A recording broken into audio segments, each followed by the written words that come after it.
Continuing now with Halachot of Lashon Hara where we left off, we began discussing the different basic halachot. We spoke about the first two ways that one can violate the Isur of Lashon Hara and Rechilut, obviously through speaking and even through body language or hinting, what we call informal ways as well. We're going to, Bezajim, today study three more ways that you can be over, that one can violate the prohibition of Lashon Hara and or Rechilut.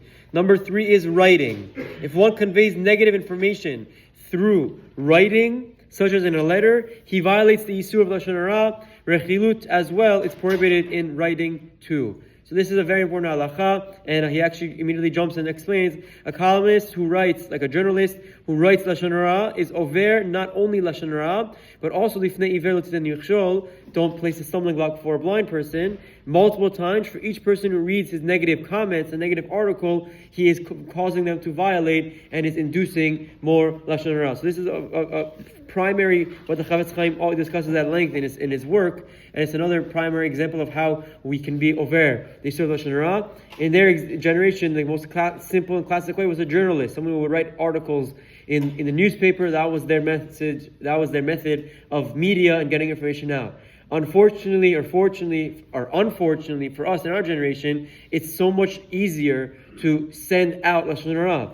This includes if someone sends a text message, or someone sends a WhatsApp, or someone sends an email, or someone digitally on comments on a Facebook or whatever type of social media post, something negative, that too will fall under Lashon Hara. Writing doesn't have to be a literal letter. Our messages, our group chats, those are included in the Isur of Lashon Hara. We have to be extremely mindful that we do not send such negative content to degrade or put down someone else.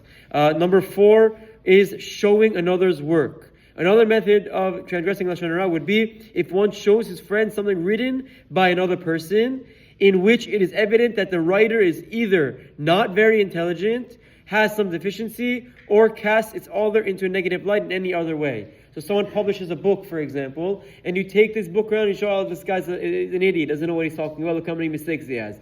That's Lashon Hara.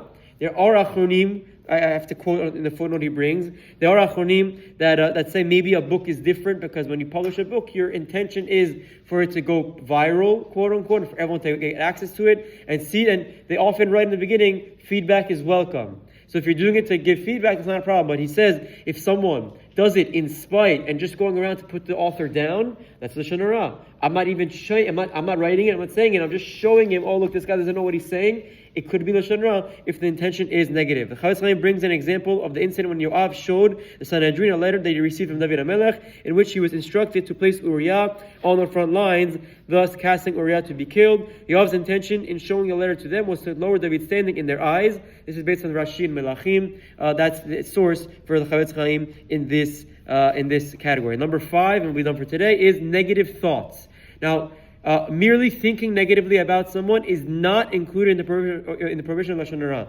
The Isur is giving it over. For you to have negative thoughts does not make you violate the Isur, as the Isur of Lashon Hara is only when negative information is conveyed from one person to another. And in parentheses, however, where applicable, one is required to be done the kafskut, judge favorably, even though this takes place only in the mind. There are big discussions about, let's say someone writes in their diary or the journal something negative about someone else, and they read it later on. He says that's not Lashon Hara because you can't tell yourself Lashon Hara. It's just your thoughts that you're putting on paper. But the halacha is very clear that our negative thoughts, Hashem doesn't punish us. Obviously, we have to do our best to not let that come into action, not let that come into fruition and speak negatively. But if we have a negative thought, if you can bury it in our thoughts, that way we don't go over the Isur. Chazak baruch tiskul mitzvot.